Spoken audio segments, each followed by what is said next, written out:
Salut à tous, ici Damien et bienvenue dans le podcast College Football de The Free Agent.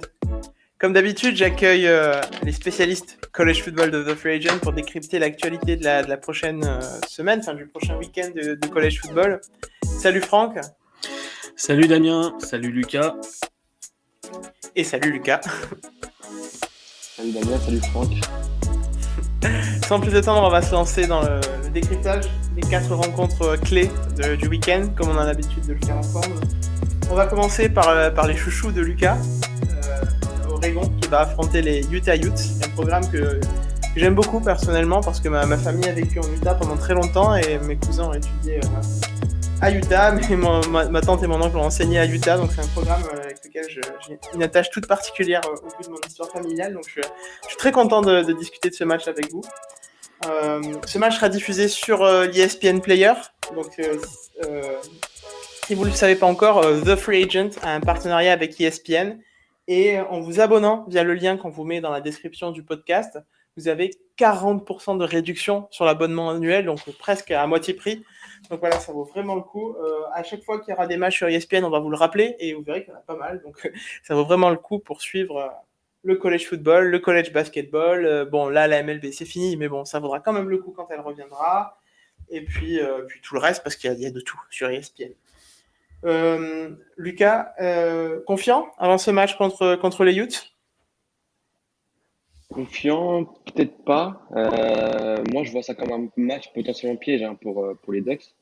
Donc voilà, il va falloir bien rester focus, bien rentrer dans la rencontre et éviter les erreurs de début de match qu'on est capable de faire par moment. Les Utes vont très certainement même imposer un gros défi physique aux Ducks. Ça va vraiment paraître comme un caillou dans la chaussure pour Oregon. Euh, donc voilà, malgré des performances qui sont peut-être pas toujours régulières, Utah, dans un bon jour, est capable d'afficher un très haut niveau et un niveau qui pourrait embêter et impacter cette équipe d'Oregon. Donc voilà, ils évoluent avec un jeu de course. Voilà, ils s'appuient vraiment sur un jeu de course pour établir leur drive offensif et c'est par là qu'ils sont en train d'amener la rencontre et de surclasser un petit peu Oregon. Pour ce qui est d'Oregon, voilà, cette rencontre, elle est vraiment importante pour le futur du programme cette année. On le sait, voilà, il leur reste 3 matchs, donc 3 matchs à les gagner. Et là, en plus, c'est un match face à une équipe classée. Donc, occasion de plus, occasion en or même, pour éteindre les potentiels débats sur une participation au playoff. Donc voilà, donc pour Oregon, le match, il va falloir assurer la protection de la balle. C'est logique et c'est peut-être aussi ce qui revient un petit peu souvent euh, chez, euh, chez les fans d'Oregon. Voilà, on est peut-être un petit peu déçus de la protection de la balle qui est peut-être un petit peu douteuse par moment. Voilà, toujours s'appuyer sur le jeu de course, ne pas déroger à notre identité qui a fait notre identité depuis le début de saison. Un très gros jeu de course avec Travis Dye et les nombreux freshmen qui viennent d'intégrer le depth chart avec la blessure de CJ Verdell. Donc voilà, avec tous ces ingrédients-là que Oregon peut mettre, ils peuvent certainement s'imposer sur Utah et j'espère très clairement qu'ils le feront. Mais il va falloir rester très concentré parce que ça peut être un vrai match piège. Ouais, en préparant le podcast, on l'avait même placé dans un upset potentiel. Donc je sais pas ce que tu en penses, Franck, mais je suis d'accord que c'est vraiment un match piège pour Moi, les Ducks. oui. Moi, je pense que ça peut être l'upset parce qu'en fait, les deux équipes se valent. Autant à la course qu'au sol, enfin à la course qu'à la passe, en fait, ils ont exactement les mêmes statistiques en points par match encaissés ou points par match marqués. Pareil pour les yards en passe et en course pour les deux équipes, c'est exactement la même quasiment. Hein. Ça se joue à pas grand-chose. Hein. Ils ont à peu près le même jeu. La seule peut-être différence, c'est que comment dire, ils ont un petit quarterback, la Rising, qui n'était pas le starter au début, qui a pris la place et qui la garde bien. Il est à 14 touchdowns, 2 interceptions, que 3 fois saqué, c'est peu.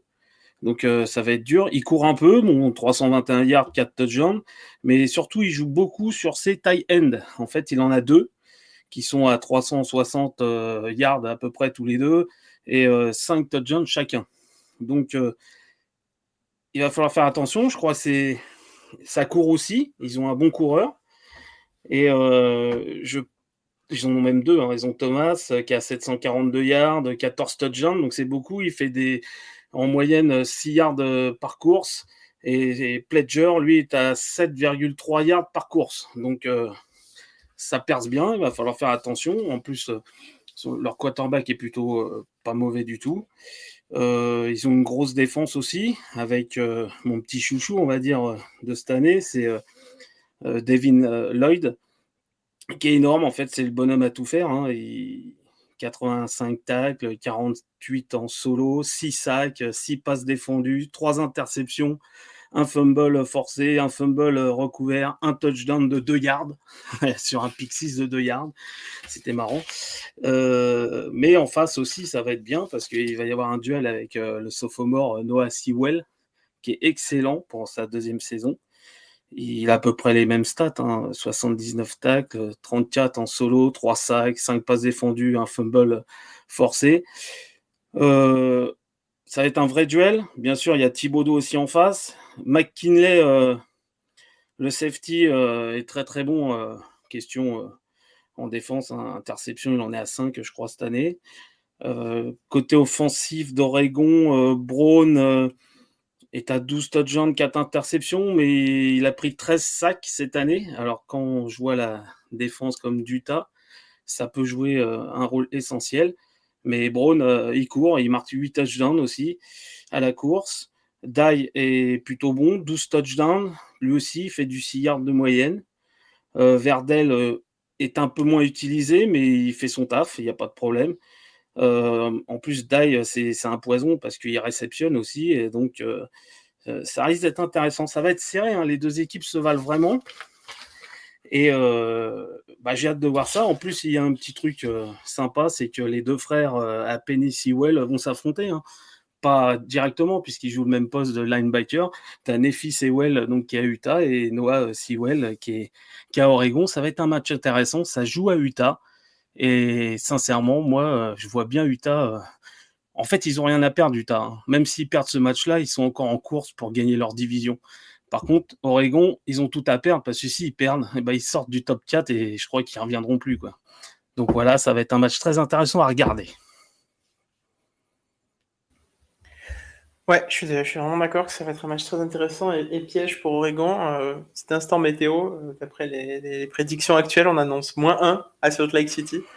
Donc voilà, il va faire très très froid, probablement gelé, donc ça sera des conditions aussi qui vont être très difficiles pour Oregon et puis même pour les Utes. Mais bon, encore, il fait froid en Oregon aussi, mais voilà, à cette période de l'année, il fait très froid à Salt Lake. Et donc ça sera très difficile. Et comme disait Lucas, c'est à ce moment-là que arriver à garder la balle, à pas faire de fumble, à vraiment protéger la balle sera vraiment très important parce que dans ces conditions-là, évidemment, ça arrive très très vite et ça peut rapidement faire perdre le cours du match à Oregon.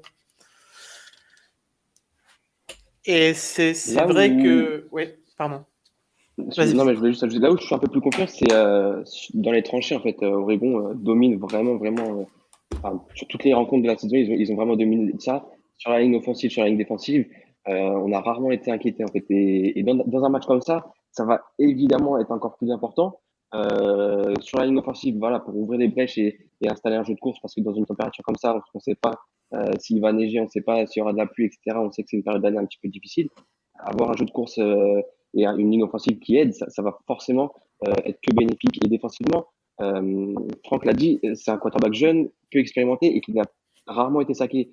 Quand on affronte Kevin Thibodeau, le reste de la ligne défensive, Noah Sewell aussi qui met énormément de pression pour un linebacker, ça risque d'être compliqué.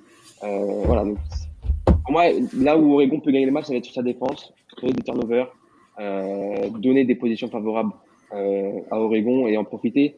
Je pense que les Ducks pourront faire. J'ai confiance en la capacité de créer ces turnovers-là. Et on verra bien. Mais ouais, vous l'avez dit, ça va être un match vraiment intéressant et il ne faudra pas rater.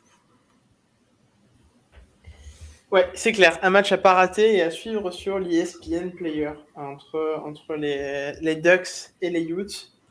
C'est vrai que ouais, J'étais en train d'imaginer une prédiction, c'est très difficile. Hein. Je pense que ça va se jouer à pas grand-chose. Il va y avoir quand même pas mal de points, certainement, mais ça va se jouer à pas grand-chose. Ça va être intéressant. Moi, c'est un match que je vais regarder en tout cas. Ouais, moi aussi. Peut-être pas. J'ai plus exactement l'heure en tête, mais Non, je crois que ça doit être. c'est au début, Ça doit être. C'est au début, ouais. Sauf que Il c'est me 1h30. Ah, Enfin, 1h30. Ah non, c'est ouais, ouais, non, une heure- Lucas, il connaît les horaires. Ouais, donc voilà, c'est pour Ouais, ceux moi, qui je ont serais pas peur. dedans, moi. Ouais, non, ça vaut le coup. Ça vaut le coup. En plus, demain c'est dimanche, donc c'est pas le peine, pas de problème, quoi. Vous Voilà, pouvez Et faire juste la pour une grasse petite matinée. précision, oui. l'ESPN Predictor qu'on utilise souvent donne Mhm. Utah favori d'une soixantaine de pourcents, il me semble, j'avais vu. Ah, quand même. Euh, c'est Hmm. c'est assez surprenant, ouais. Je vais juste aller vérifier ça parce que quand j'avais regardé un petit Ouais, peu, c'est j'avais ça. survolé un petit peu la page du match, j'étais vraiment surpris. Tu confirmes, Damien? Ouais, c'est ça. 61,8% Ouais. pour Utah et 38,2% pour Oregon. Il y a une Ouais, énorme confiance du côté de ESPN quand même. Eh oui. ouais, ça se comprend, mais parce que bon, Utah revient fort. Hein, depuis, ils ont fait un début de saison qui était complètement raté, et notamment, je pense au gros match de rivalité perdu contre BYU en deuxième ou troisième semaine. Et Mhm. c'est vrai que depuis quelques semaines, ils reviennent fort. Maintenant, Oregon est quand même, je trouve, à un niveau globalement très solide et très stable depuis aussi quelques semaines. Donc, je suis assez surpris. Je voyais ça quand même un petit peu plus serré. Mais bon, après, chacun son avis, c'est pas grave. Hein. Mais c'est vrai que j'imaginais pas ça aussi en faveur de Utah. De la part d'ESPN. Si c'est bon pour vous pour ce match, C'est parfait.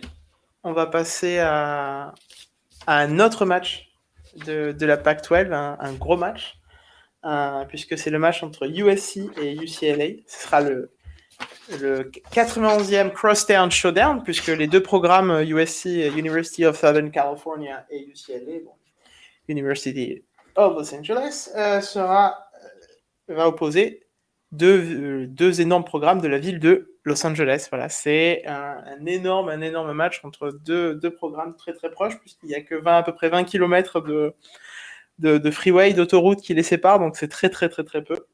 Ce sera un match très intéressant. Lucas, peut-être que je sais que tu voulais parler un petit peu de ce match. Oui, j'ai voulu aborder ce match-là parce que c'est une rivalité qui, quand je me suis intéressé au college football, m'a tout de suite intéressé. Euh, Tout bêtement par les uniformes et par l'ambiance qu'il y avait au Rose Bowl ah, j'ai oublié le nom, au Los Angeles Coliseum, pardon, de USC. Donc, je me suis intéressé vraiment à cette rivalité et c'est vrai que ces dernières années, c'est une rivalité qui a un petit peu perdu de sa superbe. Ouais, forcément en raison des mauvais résultats des deux programmes. Cette année encore, je pense que voilà, ça va être vraiment que anecdotique malheureusement, Mhm. parce que voilà, c'est deux programmes qui n'ont plus grand chose à jouer, ni dans leur division ni rien. C'est deux programmes qui sont vraiment, c'est inquiétant, c'est alarmant un petit peu leurs résultats. Même si UCLA pourrait finir avec une fiche de 8-4 qui serait tout à fait, enfin, ce serait pas non plus déshonorant, je trouve. Mais voilà, après, quand on parle de rivalité, on peut pas forcément aborder ce match-là comme un match traditionnel. C'est deux équipes qui vont absolument vouloir battre leur rival et donner un peu de baume au cœur aux supporters. Et voilà, on le sait que dans le college football, c'est bien différent de la NFL. En fait, battre un rival, ça peut sauver une saison aux yeux des supporters, aux yeux des, euh, des étudiants sur les campus, etc. Et ça peut être vraiment intéressant. Et ce match-là, j'aurai un œil dessus parce que une rivalité comme ça, cette rivalité-là, c'est une qui a une place particulière dans mon cœur. Ouais, je comprends ton enthousiasme. Hein. C'est vrai que c'est deux programmes absolument légendaires. En plus, c'est qui représentent aussi cette belle ville de Los Angeles. Et c'est vrai que un match de rivalité en college football, je le dis tout le temps, l'adjectif que j'utilise pour qualifier, c'est un petit peu mystique. C'est le temps s'arrête pendant une semaine et puis on pense qu'à ça sur le campus et puis on entend parler que de ça et puis et puis c'est vraiment une vraie obsession. Donc c'est vrai que gagner un match de rivalité, surtout cette rivalité-là, ça change absolument tout. Franck, je sais pas ce que tu penses de ce match de rivalité qui, c'est vrai, a perdu un petit peu de sa Voilà, superbe. c'est ça. Disons que c'est un match de rivalité, comme tu dis. Il a pas trop de saveur par rapport au classement en championnat cette année des deux équipes, mais bien sûr, les fans l'attendent. c'est un peu leur finale en fait, puisque pour une fois aussi UCLA, ça fait, je crois, la première fois qu'ils sont positifs depuis 2015 hein, quand même, donc ça date. Donc ils sont en positif, ils le resteront même s'ils perdent. Mais USC, je suis très déçu de leur saison. Là, ils sont à 4-5, 4 victoires, 5 défaites. Slovis, je m'attendais vraiment à mieux. Bon, là, il est blessé, hein, il va être remplacé. C'est Dart qui va prendre les commandes pour la première fois en tant que starter. Est-ce que ça va faire c'est son match en fait, ça va être c'est c'est à lui de jouer là ça va être son comment on appelle ça son quart d'heure, enfin son heure quoi, on va dire en fait et il y a un très très bon receveur. Par contre à USC c'est London.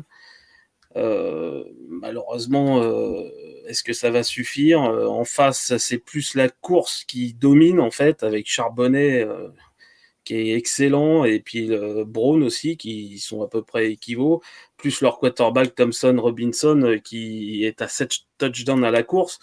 Donc ouais, ça va être intéressant parce que c'est un match de rivalité. De toute façon, tous les matchs de rivalité sont voilà, il y a comme tu dis, c'est mystique, il y a quelque chose quoi, donc c'est à regarder, mais effectivement si quand on n'est pas fan de ces équipes c'est un match sans trop de saveur à la base, enfin par rapport à leur classement de la saison quoi.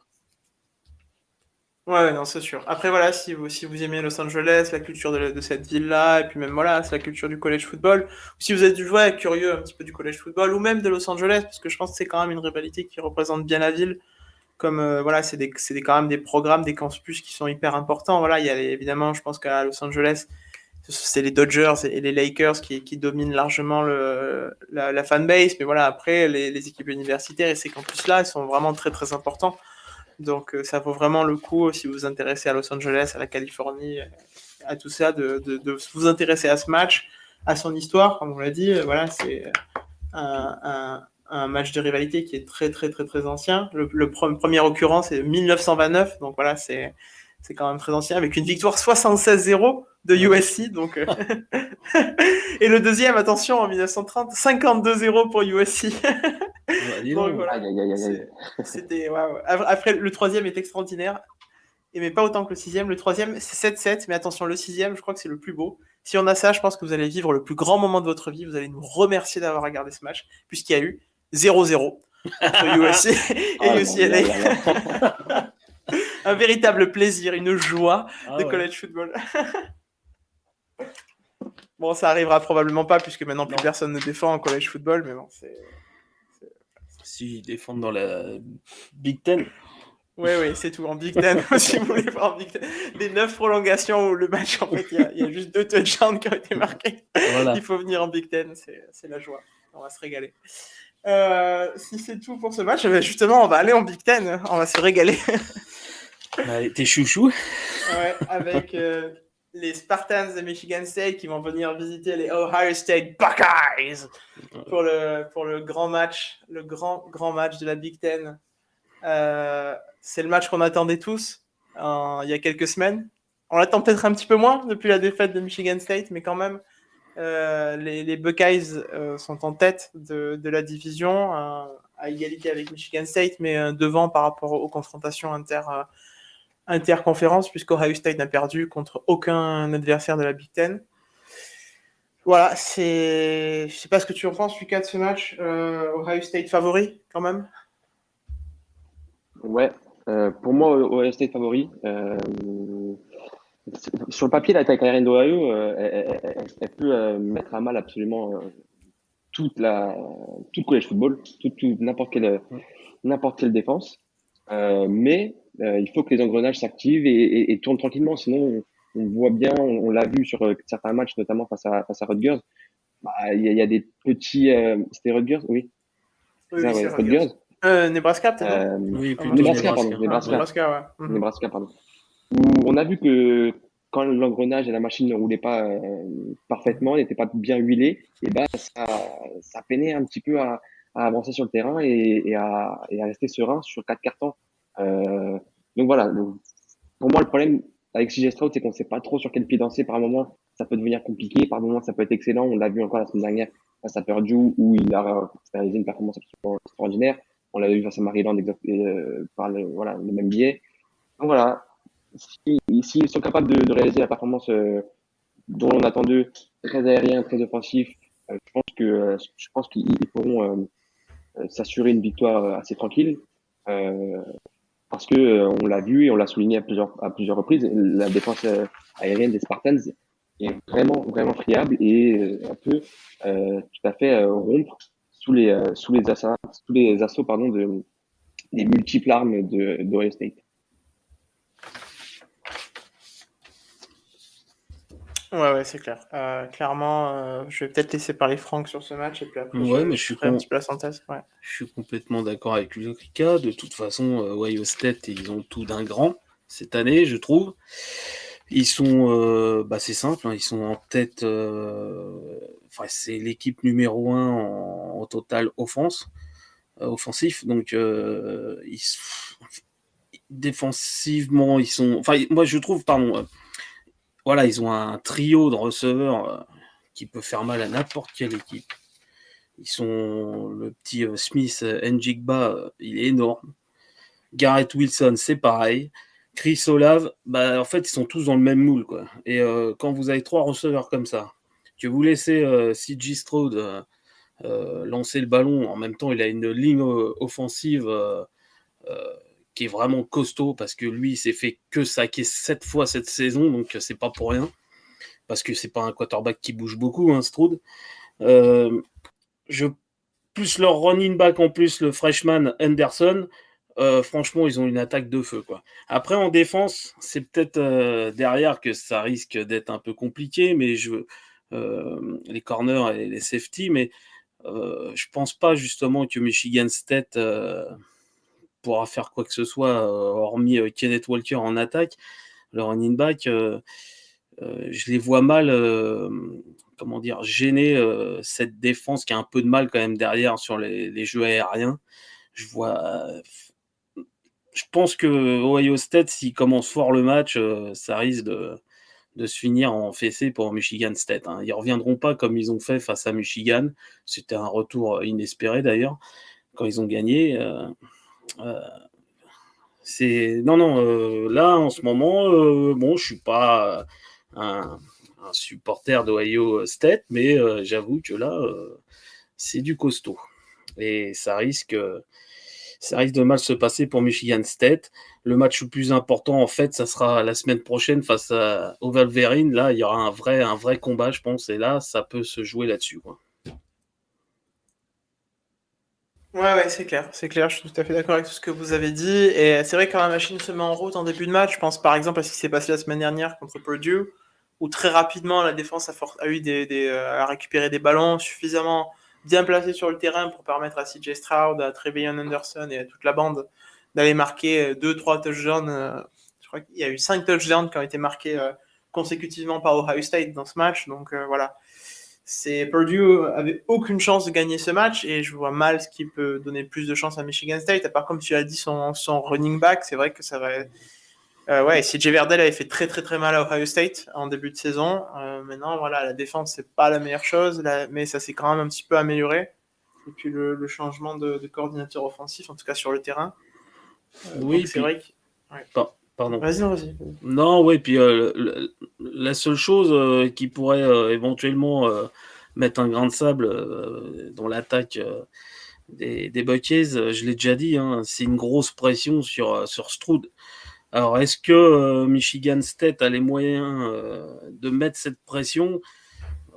J'y crois pas trop, même s'ils ils font partie des équipes qui ont je crois 14, ils sont 14e au nombre de sacs, hein, de la ligue. Mais franchement, la OL des Buckeyes est assez impressionnante, hein. Donc je pense que ça va être compliqué. Puis franchement, ils ont de quoi faire. 3 receveurs de fou, comme je disais tout à l'heure. Et puis le petit freshman là, qui cavale pas mal, hein. Donc ça va être dur quand même, hein, pour Michigan State cette fois-ci. Ouais, non, clairement. Mais Par contre, on peut saluer quand même la montée en puissance de Michigan State, puisque l'an dernier, Ohio State avait gagné 52-12 contre Michigan State, franchement, dans un match qui n'était pas un match à East Lansing. C'était vraiment, enfin, ils s'étaient fait détruire, mais vraiment détruire. Et je pense pas qu'ils se feront détruire comme ça a été le cas l'an dernier. Ils avaient complètement disparu. Justin Fields les avait massacrés, quoi. Il était d'ailleurs sorti. Il me semble d'ailleurs que c'est CJ Stroud qui était rentré en fin de match, puisque il y avait un tel écart qu'il n'y avait plus vraiment de raison de laisser Justin Fields. Et c'est vrai que voilà, on peut quand même saluer la montée en puissance de ce programme des Spartans, c'est qui clairement là, joue une place pour le titre de la Big Ten, vu qu'ils sont à égalité avec les Buckeyes. Et voilà, c'est sûr qu'ils vont tout donner, parce que voilà, leur saison va se jouer sur ce match, clairement. Hein. Oui, bien sûr. Voilà, donc c'est vrai que ça sera aussi intéressant à ce niveau-là, et il faut peut-être pas enterrer aussi vite les Michigan State, même si voilà, je suis absolument d'accord sur le fait que l'attaque de Ohio State, surtout quand elle se met en route, il y a pas grand-chose ou absolument rien qui l'arrête, quoi. C'est ça.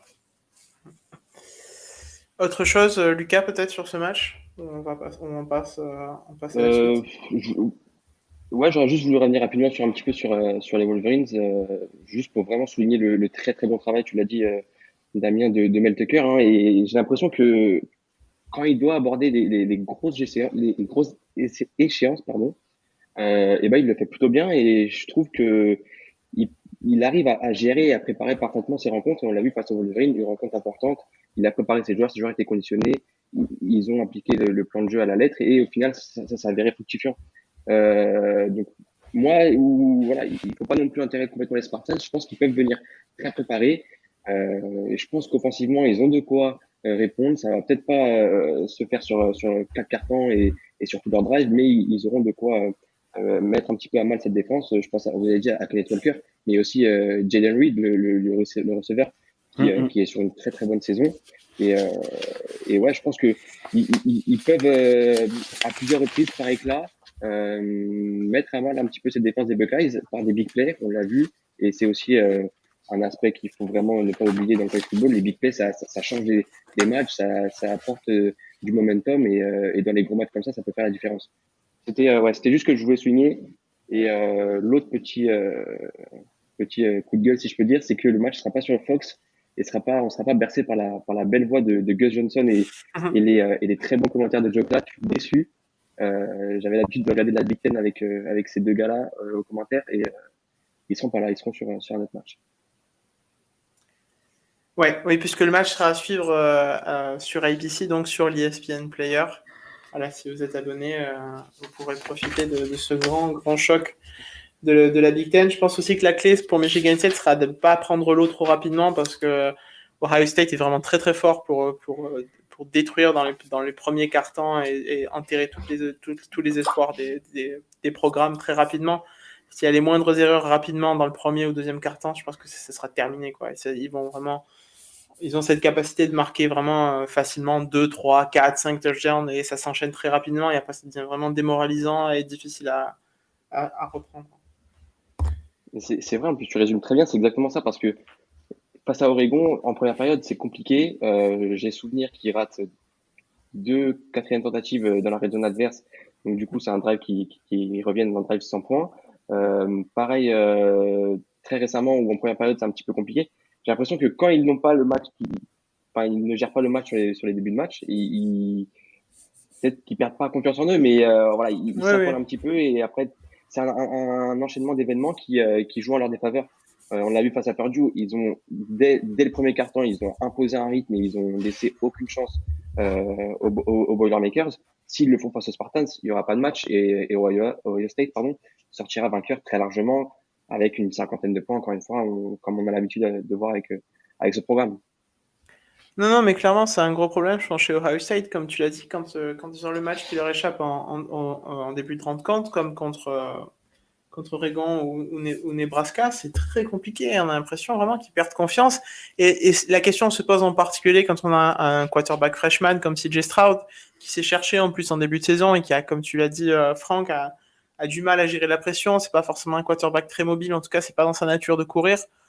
Et donc, c'est vrai que quand il a la pression, quand il n'y arrive pas, on a l'impression qu'il n'y a pas grand-chose qui va mieux pour Ohio State. Et ils perdent rapidement pied, même si, bon, voilà, contre Nebraska, ils ont réussi à à se reprendre et puis à reprendre le match en main par la suite, parce que voilà, il y a énormément de possibilités en attaque. Mais voilà, quand même, ça sera intéressant à suivre dès le début, quoi. Ne soyez pas en retard. C'est ça. À 18h. Donc voilà, en plus à 18h, il n'y a vraiment pas d'excuse. Hein. Il faut absolument regarder ce match. Hein. Sinon, je serais vraiment pas content. Hein. Je vous autorise plus à écouter le podcast hein, si vous regardez pas ce match. Franchement. Et ça vaut pour les deux intervenants. Hein. Si vous suivez pas ce match, je vous invite plus au podcast. Moi, je vais le regarder de toute façon. Ça va. Moi, j'en regarde au moins 2. Donc, Non, mais je sais que pour vous, ça va. Hein, mais après, les autres, hein, je serais vraiment triste. Hein, franchement, il faut vraiment regarder et suivre ce match. Il n'y a pas d'excuse. On va passer au dernier match, à la dernière affiche clé du week-end qu'on voulait aborder. Et on a fait toutes nos équipes préférées ce week-end, puisque le dernier match, c'est Oklahoma contre Iowa State. Franck, comment tu te remets de ce qui s'est passé la semaine dernière? Je sais pas. Pourquoi il y a eu un match la semaine dernière? Non, voilà, Baylor, ils ont fait ce qu'il fallait. Tactiquement, ils ont assuré. Que dire? Je croyais en la défense à la course des Sooners la semaine dernière et j'ai vu que en fait c'est un vieux gruyère. Ils se sont fait démonter par Baylor avec leur coureur Sanders, c'est Sanders, hein, je crois, je sais plus. Non, Smith, Abraham Smith que je trouve excellent, j'en avais parlé. Et leur quarterback, j'avais raison, hein, il s'est fait intercepter. Mais il a couru et je le voyais pas aussi rapide. Hein. Il a été impressionnant à la course aussi, lui. Donc ils nous ont fait mal. Et face à Ohio State, Ohio State c'est simple. Hein. S'ils ont regardé les vidéos, ils savent quoi faire. Hein, parce que franchement, Oklahoma, la défense, c'est une catastrophe. Je suis super déçu. En plus, l'attaque s'y est mise. Elle était inexistante, mais ça, c'est Baylor hein, qui l'a vraiment bien joué tactiquement. Hein. Ils ont fait tout ce qu'il fallait. Pourtant, Caleb Williams, il avait à chaque fois 4 à 6 secondes pour lancer le ballon, mais il n'arrivait pas à trouver ses receveurs parce qu'ils ont fait ce qu'il fallait en face. Ils méritaient leur défaite. Il n'y a rien à dire là-dessus, hein, les Sooners. L'avantage là, face à ce match, face à Iowa State, c'est qu'ils jouent à domicile, hein, Oklahoma, à Norman, et Ohio State, cette année, c'est pas terrible. Je m'attendais à mieux. Ils sont à 6-4, je crois, 6 victoires, 4 défaites. Et ils ont, en plus, tous leurs joueurs sont revenus pour cette saison. Donc, je me suis dit, ils vont continuer comme l'année dernière. Et finalement, c'est un gros flop hein, pour moi, Ohio State. Oklahoma doit réagir. Je pense qu'ils vont réagir. Caleb Williams, il a perdu de sa magie face à Baylor, mais j'espère que c'était qu'un moment que beaucoup de QB passent au moins un jour dans leur vie. Après, pour le classement, pour aller en play-off, ça va être compliqué. Hein. Il faut gagner absolument les deux prochains matchs là et assez nettement pour espérer une chute d'Oregon ou d'Ohio State, par exemple.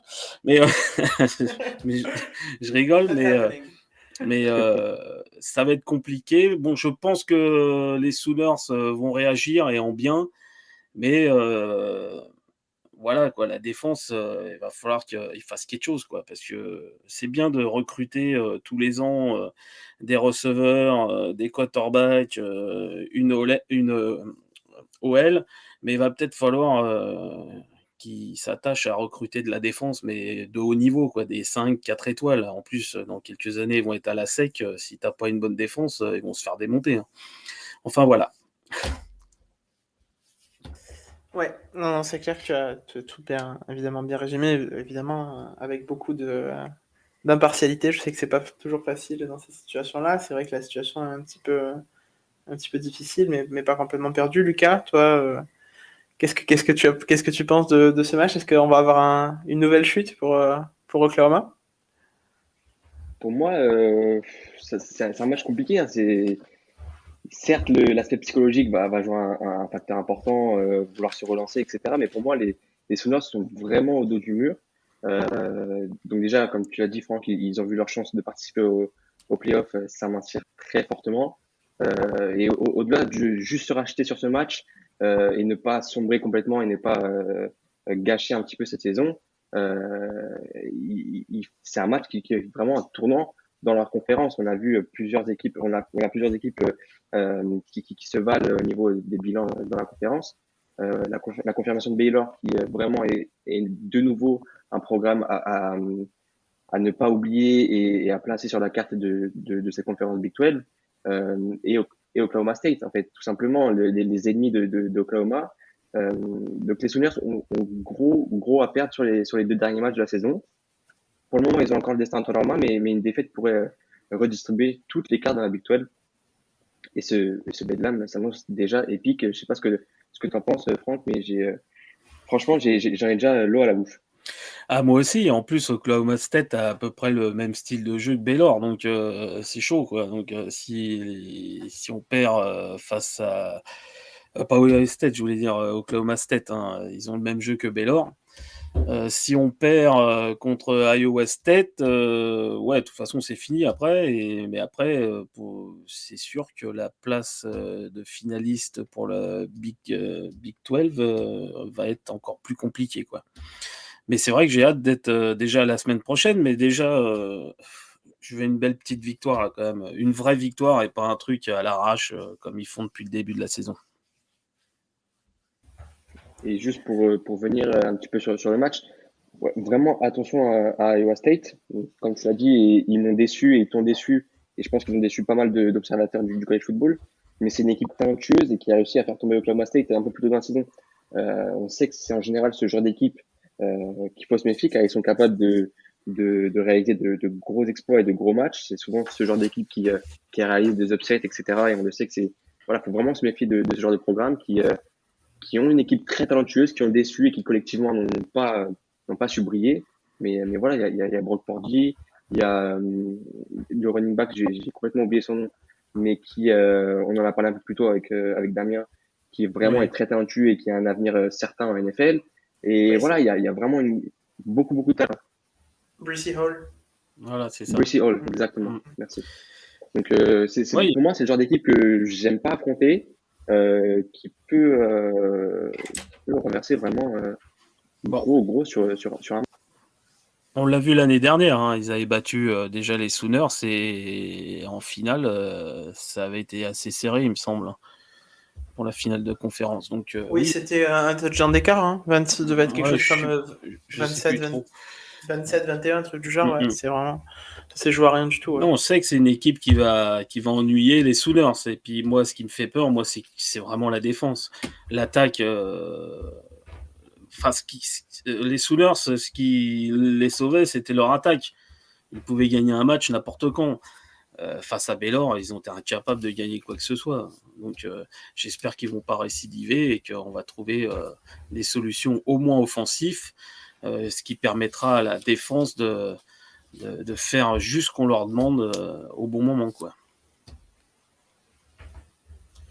Ouais, non, c'est clair. En plus, ça sera une belle occasion aussi pour Caleb Williams de se forger un petit peu son caractère, puisqu'il faudra rebondir après cette défaite. En plus, il aura à faire quand même une équipe qui sait mettre la pression, donc ça sera vraiment un test intéressant pour son caractère et puis pour la suite de sa carrière. C'est ça. Si c'est bon pour vous, on va passer à l'ACC et faire le point un petit peu sur la conférence. On va quitter les 4 grosses affiches du week-end.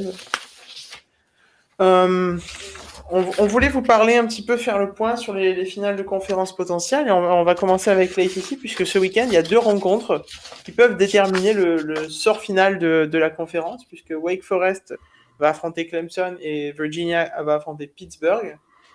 Et donc, en cas de victoire des 2 premiers, Wake Forest et Pittsburgh, ils seront assurés de remporter leur division et d'aller en finale de conférence. C'est une ACC un petit peu surprenante cette saison, Franck. Je sais pas ce que tu en penses. C'est vrai que Clemson s'est vraiment écroulé de façon assez affolante et je m'attendais vraiment pas du tout. Ouais, et pourtant, Clemson, c'est l'offensive qui marche pas, parce que défensivement, ils font partie des tout meilleurs. Mais voilà, il y a un problème en attaque pour Clemson. Ils ont déjà 3 défaites, donc là, leur chance, c'est entre guillemets une chance, parce que si on compte les victoires en division, enfin en conférence, Wake Forest est à 6-1 et Clemson à 5-2. Donc une victoire de Clemson sur Wake Forest les placerait en bonne position pour encore gagner la division. Après, voilà quoi. À l'heure actuelle, le Wake Forest est impressionnant offensivement, mais défensivement, il laisse beaucoup de points. Le truc, c'est que voilà, c'est un match défense contre attaque. En fait, la meilleure attaque contre la meilleure défense de l'ACC en tout cas. Et ça risque d'être intéressant. Clemson n'a plus rien à perdre. De toute façon, il faut gagner.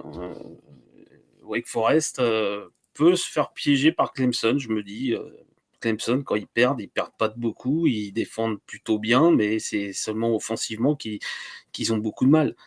Après, de l'autre côté, pour Pittsburgh-Virginia, c'est le même principe. Pittsburgh est à 5-1 en conférence et Virginia 4-2. Une victoire de Pittsburgh les assure de la première place et ils pourront jouer une finale de conférence. Ça serait la première pour eux. Peut-être gagner la première fois l'ACC en tout cas. Mais là, Pittsburgh-Virginia, si vous aimez l'attaque et vous aimez les passes, vous allez être gâtés parce que les deux quarterbacks entre Armstrong et Pickett, ça envoie. Ils sont 3e et 5e au classement général en yards. 27 touchdowns pour Armstrong, 8 interceptions. Ça, c'est un peu moins bon, mais ça va encore, on va dire, quelque part. Pickett, lui, cette année, il éclate. Il est à 32 touchdowns, 4 interceptions. Il va y avoir du spectacle. Ces deux équipes qui jouent essentiellement sur les passes. Et voilà, en fait, il va y avoir deux bons matchs qui sont importants puisqu'ils peuvent déjà nous donner peut-être les deux futurs finalistes de l'ACC. Ouais, c'est clair. Lucas, qu'est-ce que tu penses un petit peu de cette ACC toi aussi, tu t'es surpris de voir l'attaque de Clemson s'écrouler? Je pense comme tout le monde, ouais, cette attaque de Clemson, surtout DJ Ugalele en fait qui avait montré d'excellentes choses en remplacement de Trevor Lawrence l'an dernier, il avait joué 4-5 matchs il me semble quand Trevor Lawrence s'était blessé à l'épaule et qui finalement n'a pas du tout répondu aux attentes et qui on pense que sa place va être remise sur la table et la question va être posée pour Dabo Swinney de qui sera le starter. Donc ouais, je suis vraiment surpris. Mais d'un côté, c'est pas plus mal en fait parce que ça a donné vraiment du piquant à cette conférence qui ouais jusqu'à la fin on ne sait pas qui est le grand favori et tout le monde a son mot à dire et sa carte en main et ça va être vraiment vraiment intéressant et voilà c'est vraiment pour moi comme deux demi-finales d'une compétition, comme on pourrait le connaître ici dans un format un peu plus européen. Il faut gagner ce match-là et gagner celui-là d'après pour espérer se qualifier au ACC Championship. Donc ça va être vraiment vraiment intéressant et moi j'espère en tout cas qu'on aura le verdict qui va tomber à la fin de ce week-end-là et voir Pittsburgh et Wake Forest se qualifier pour avoir une excellente finale dans 2 semaines. Une belle revanche. Ouais, c'est clair que ça serait vraiment une belle revanche. Vous allez dire que je suis obsédé par Clemson, mais c'est vrai que je m'attendais vraiment pas à les voir s'écrouler comme ça. Comme tu dis, Lucas, DJ Ugalele avait été très très bon quand il avait remplacé Trevor Lawrence. Je pense notamment au match contre Boston College qui avait été très difficile et qu'il avait réussi à aller gagner. Et il avait perdu, je crois, contre Notre Dame par contre. Mais voilà, ce match contre Boston College, j'avais trouvé vraiment très intéressant de sa part et je l'ai trouvé méconnaissable dès le début de la saison. Et la saison commence à être vraiment très longue pour lui. Et vraiment, c'est vrai que quel avenir à Clemson? Et la question se pose vraiment. Et puis, Moi, je l'ai trouvé très lent moi, dans ses décisions. Ouais. C'est ça qui m'a surpris en fait. On a l'impression qu'il est un peu perdu, quoi. Mais bon, après. Ouais, c'est son premier start officiel aussi, donc c'est peut-être un peu difficile, mais bon, quand même, à ce niveau-là, il était méconnaissable, quoi. C'est vrai que, comme tu dis, très long, quoi. Pardon, en fait, quand je disais une revanche entre Pittsburgh et Wake Forest, je me suis trompé. C'était contre North Carolina qu'ils avaient perdu Pittsburgh. Désolé. Juste pour revenir un peu sur DJ Ugalele, faut pas oublier aussi que c'est ce type de joueur qui a absolument tout gagné dans son passage au lycée et qui n'a vraiment pas connu cette adversité et ce goût de la défaite et ça forge en fait des caractères et ça révèle certains caractères. On l'a vu plusieurs quarterbacks lycéens exceller, sortir du lycée avec un classement énorme, enfin, au top niveau dans leur position, même sur le joueur, les joueurs global, et qui finalement n'arrivent même pas à répondre présent. Ça a été le cas pour plusieurs joueurs. J'ai Tate Martell qui sort d'Arizona, qui est voilà, sa carrière universitaire est un fiasco total. DJ Ugalele, voilà, il va falloir vite se reprendre parce que voilà, c'est des joueurs qui n'ont pas connu la défaite, qui ont toujours qui sont toujours habitués à gagner, et c'est aussi dans l'adversité qu'on se forge un caractère.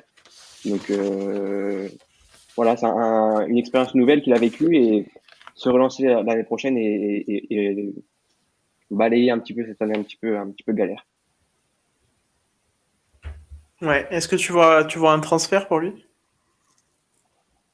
C'est compliqué à dire parce que il a un énorme, enfin c'est comme plein de quarterbacks, ils ont des talents énormes, et est-ce que j'ai pas regardé depth chart, je sais pas qui est derrière lui. Est-ce qu'il y a vraiment une solution autre qui pourrait venir? Je sais pas s'ils ont recruté un quarterback freshman qui arriverait l'année prochaine. Euh, j'ai pas encore la réponse Ouais, à ça. ouais. Non, non, c'est sûr. C'était pas une question facile, mais bon, c'était aussi juste On un. l'a vu, Ouais, il a ouais. vraiment un grand talent. On l'avait vu le match face à Notre-Dame, qui se termine en prolongation ou en toute fin de match, j'ai plus souvenir. Mais à Mhm. l'extérieur, à Notre-Dame, c'était un vrai match, vraiment un match exceptionnel qui avait réalisé. Et le niveau, il l'a, le talent, il l'a, c'est indéniable. Mais après, est-ce que entre les deux oreilles, tout est OK et opérationnel? C'est encore une autre question et on ne pourra pas y répondre. Ouais, ouais, c'est clair. Euh, on va passer, si c'est bon pour vous, on va passer à l'upset de ce week-end. Euh, on a été bon ces dernières semaines. On est sur une série de 2 upsets consécutifs réussis, puisque la semaine dernière, au grand malheur et au grand déplaisir de Franck, on avait prédit l'upset de Baylor sur Oklahoma. Ce week-end, l'upset qu'on vous propose, c'est encore un gros upset. On a décidé d'être audacieux. On décide de prendre des risques. Là, c'est une grosse. S'il passe celui-là, ouais, il est pas mal. Bah oui. Oui, non, mais on vit dangereusement puisque notre bilan peut prouver que malgré nos erreurs du début, maintenant c'est bon quoi. On n'a plus peur et on arrive à passer des upsets incroyables. Puisque nous pensons à un potentiel upset de SMU contre les Cincinnati Bearcats. Un gros duel de quarterback entre deux équipes. SMU n'est pas classé, Cincinnati oui. SMU n'est pas classé, ça c'est encore une grande question Ouais, mais ils qui est viennent de due, perdre. voilà. Oui, Pardon. voilà, oui, oui, non, mais oui, c'est vrai. Oui. Mais quand même, voilà, c'est quand même une Avant. équipe. Voilà, avant la question se posait énormément. Voilà. Et c'est vrai que voilà, c'est une équipe qui joue quand même très très bien. Est-ce que tu crois qu'ils peuvent réaliser l'upset, Franck? Je vais encore dire non et on va rigoler la semaine prochaine. Non, disons, non, je pense pas. Cincinnati a l'air quand même beaucoup plus fort, mais c'est vrai que les Mustangs, offensivement, ils ont quand même ils sont classés 6e en yards par match, donc ça envoie pas mal. Hein, je crois qu'ils sont pas loin de 498 yards à peu près de moyenne par match. Un peu moins beaucoup moins même pour Cincinnati. Euh, En plus, il y a un ancien quarterback des Sooners, Mordecai, qui fonctionne plutôt bien là-bas. De là à dire qu'ils vont gagner, c'est à Cincinnati, je crois, le match. Hein. Ça risque d'être compliqué. Ça va être un match intéressant, bien sûr, mais c'est mieux là, depuis qu'ils ont perdu leur deuxième match. Euh, disons que, je sais pas, ça, Cincinnati, moi, je les vois finir avec le 12-13-0 donc cette année. Mais le problème, c'est que SMU n'est plus classé, que même une belle victoire contre eux, bah, ils vont rester cantonnés à la 5e place. Surtout si Oregon et Ohio State ne perdent pas ce week-end. Donc ça va être compliqué. Mais ils ont encore une chance, hein, ils y croient. Je ne pense pas que Cincinnati va se relâcher. Ils vont tout donner. Et euh, pour moi, ils sont beaucoup plus forts quand même que SMU hein, sur la totalité offensif et défensif, on va dire. Ouais, Lucas, qu'est-ce que tu penses un petit peu? Est-ce que tu crois que la défense de Cincinnati va faire taire l'attaque d'SMU?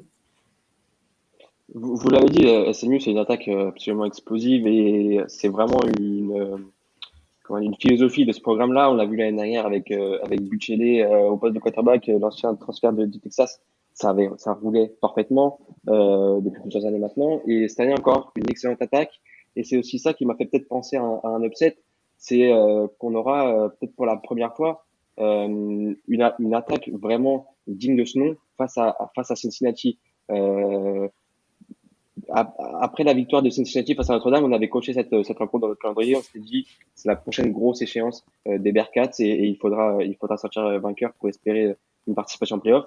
Malheureusement, SMU a perdu entre-temps, ils ne sont plus cassés et cette rencontre perd un petit peu de sa saveur. Mais pour moi, SMU a toujours ses chances et est capable de, de pousser les Bearcats dans ce retranchement et de mener un jeu de ping-pong au scoring avec un score à la fin de la rencontre très élevé. Et pour moi, SMU a toutes ses chances de sortir vainqueur. Et voilà, Cincinnati, moi, j'ai regardé un petit peu les matchs quand voilà, la controverse s'est un peu créée et qu'on on demandait à aller voir en playoff. Bah, finalement, c'est des gros scores, certes, mais c'est peut-être pas forcément convaincant dans le jeu. Et c'est aussi là que je donne ma petite pièce à SMU qui est capable de renverser les Bearcats. Ouais, c'est vrai que des fois, ça a du mal à prendre offensivement, et puis ça a du mal des fois à partir, et c'est vrai que c'est peut-être ça le problème. Du côté des CMU, voilà, il y a aussi il y a une attaque explosive qui a une carte à jouer, c'est sûr, hein. Par contre, si Cincinnati l'emporte, ils seront qualifiés assurément pour la finale enfin, ils seront assurés d'être en finale de conférence. Donc ce sera un match aussi important pour eux, un truc à un moment à pas rater. C'est vrai que c'est déjà une saison extrêmement frustrante pour Cincinnati, qui est toujours aux portes des playoffs et qui restera certainement aux portes des playoffs. Et là, oui, hein, une défaite contre SMU, ça serait vraiment le dernier clou sur le cercueil, comme on dit en anglais. Mais ouais, ce sera très difficile. Mais ce sera intéressant quand même à suivre, puisque SMU a quand même son coup à jouer, je pense, sur ce match à 21h30 en plus. Donc ça sera un bon horaire pour le regarder. Donc, Et si on peut juste, oui. pardon, non. Si on peut juste se Ouais, projeter plus vas-y. loin, même si la défaite ne vient pas, ils n'ont pas quand même un chemin tout tracé. Ils se déplacent. Je me suis plongé un peu sur le calendrier. Ils se déplacent à East Carolina la semaine prochaine et ils risquent de retrouver Houston en finale de conférence. Donc c'est trois derniers matchs qui ne sont pas à prendre à la légère et qui pourront vraiment chatouiller, embêter Cincinnati. Donc ça va être vraiment à suivre cette fin de saison des Bearcats parce que ça commence par ce match face à SMU qu'il faudra pas prendre à la légère et qui pourra vraiment poser des problèmes. Ensuite, East Carolina et enfin sûrement Houston qui Oui, réalise surtout Houston. Ouais. une très très bonne saison. Ouais. Ouais, non, c'est clair que une finale de conférence potentielle contre Houston, ça serait encore plus serré, encore plus intéressant pour le coup que ce match contre SMU. Ouais. Et pour le coup, Houston a de grandes chances de créer un upset contre Cincinnati. On a pas mal de. C'est vrai que là, c'est l'upset qu'on a choisi, mais je trouve qu'il y a quand même pas mal de matchs qui pourraient Ouais. tomber en upset encore ce week-end, même des matchs dont on a parlé, parce que quand on décryptait Oregon-Utah, on se disait, oh là, ça pourrait peut-être être un upset, même Iowa State, ça pourrait aussi être un upset. Voilà, il y avait pas mal de. Il va y avoir encore peut-être pas mal de potentiel upset ce week-end. On en a sans arrêt, hein, là, cette saison, on a compris, hein, le chaos est revenu. Et donc voilà, c'est vrai qu'il va y avoir encore pas mal de. Et même Clemson à Wake Forest, tu le soulignais, Franck, c'est vrai que c'est aussi. Clemson va peut-être pas vouloir Clemson a une bonne tomber si loin. défense. Ouais. Après, je crois qu'ils sont classés dans les tout premiers en défense point encaissé, je veux dire. Et je crois c'est la troisième équipe, il me semble. Mais c'est l'attaque quoi qui cause problème. Après, ça peut se. En plus, ils ont perdu Ross, donc Ouais. leur receveur, donc ça se complique encore plus quoi. Et on l'a pas mis, mais il y a Alabama-Arkansas, enfin Arkansas-Alabama aussi, qui pourrait peut-être, sait-on jamais, produire une surprise, puisqu'Arkansas a quand même une bonne défense, même s'ils ont perdu 3 matchs, mais quand même, ça sera un test pour Alabama. si c'est bon pour vous, les amis, je vais dire au revoir. On va dire au revoir à tout le monde pour cette semaine. Ok, ben, moi ça me J'ai va. juste Oui, je Lucas. veux juste faire un petit clin d'œil à Jeffrey Mba, donc le Français qui est de l'autre côté, qui est aux États-Unis et qui est en train de faire son petit chemin. Franck en a fait un très bon article, je vous invite à aller le voir sur le site The Free Agent. Il vient de dévoiler son top 10, donc c'est un joueur qui évolue, c'est un defensive tackle qui évolue à Independence Community College, donc c'est un nom qui vous parle peut-être, c'est la fac dont Netflix a suivi 2 saisons, les Pirates. Donc il jouait en JUCO les 2 dernières saisons et il a reçu une trentaine d'offres de division universitaire en football américain. Et hier soir ou avant-hier soir, il a dévoilé son top 10. Donc, je vais vous donner les noms. C'est vraiment, vraiment intéressant et on lui souhaite plein de bonheur et de réussite là-bas. Donc, il y a Oregon, un très, très beau programme. USC, on en a parlé.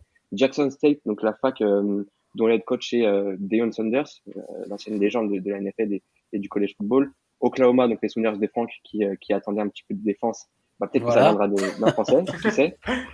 Donc Miami des Hurricanes, Missouri, la fac de la SEC, Auburn également, NC State, on en a parlé rapidement dans la ACC, Tennessee et Houston. Donc à lui de faire son choix. De toute façon, son choix sera forcément le meilleur et celui-là qu'il pense le meilleur.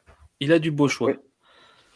Ah, c'est clair, c'est clair. Et Bah, déjà en de plus, réduire la liste de 30 à 10. et franchement, j'avais oublié dans l'article, j'ai oublié de mentionner qu'il avait eu pas un pré-contrat, je sais pas comment ils disent aux États-Unis, mais déjà Virginia.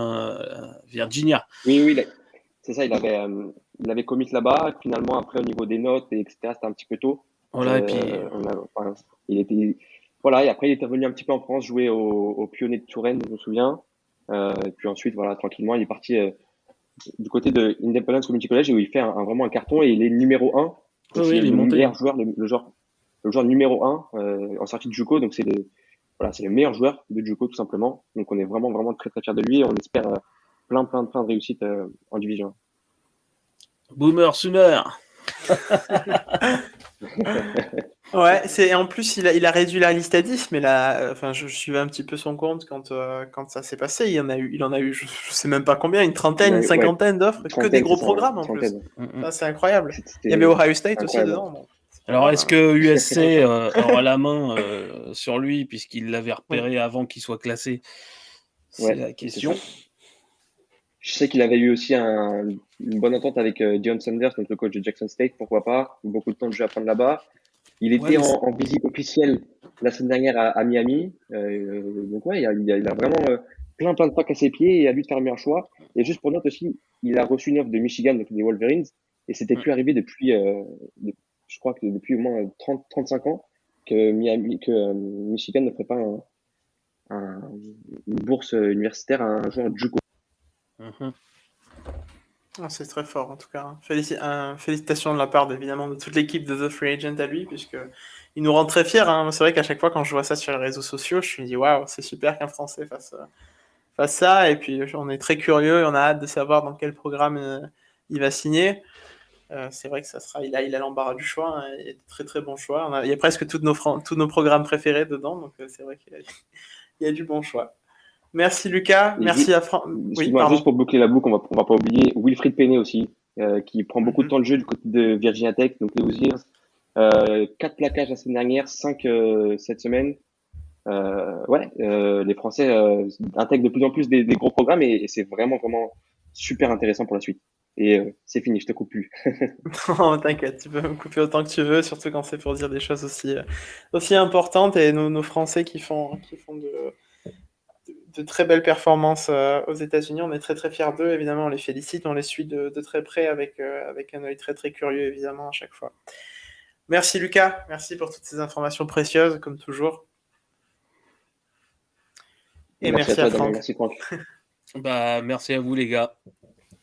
Merci à tous de nous avoir écoutés. Je vous invite à nous suivre sur les réseaux sociaux, que ce soit Facebook, Twitter, Instagram, même TikTok. At The Free Agent, vous tapez The Free Agent, vous allez nous trouver sur Twitch également, sur notre chaîne Twitch, où vous pouvez retrouver tous nos lives, puisqu'on a plusieurs lives dans les sports majeurs. On a le tailgate en NFL, le step back en NBA, le cross-check en NHL pour les ligues qui sont actives en ce moment. Donc franchement, vous voulez absolument pas manquer ça, on débrief, moi je le fais pas, mais en tout cas nos très talentueux journalistes et intervenants vidéo décryptent l'actualité et donnent de très très très très précieux conseils en paris sportif que je suis avec en général et qui me permettent de gagner pas mal d'argent. Donc je vous invite à suivre ça de très très près si vous voulez gagner de l'argent. Vous pouvez vous abonner à notre chaîne Twitch et aussi à vous abonner à The Free Agent pour avoir tous ces conseils en paris sportif.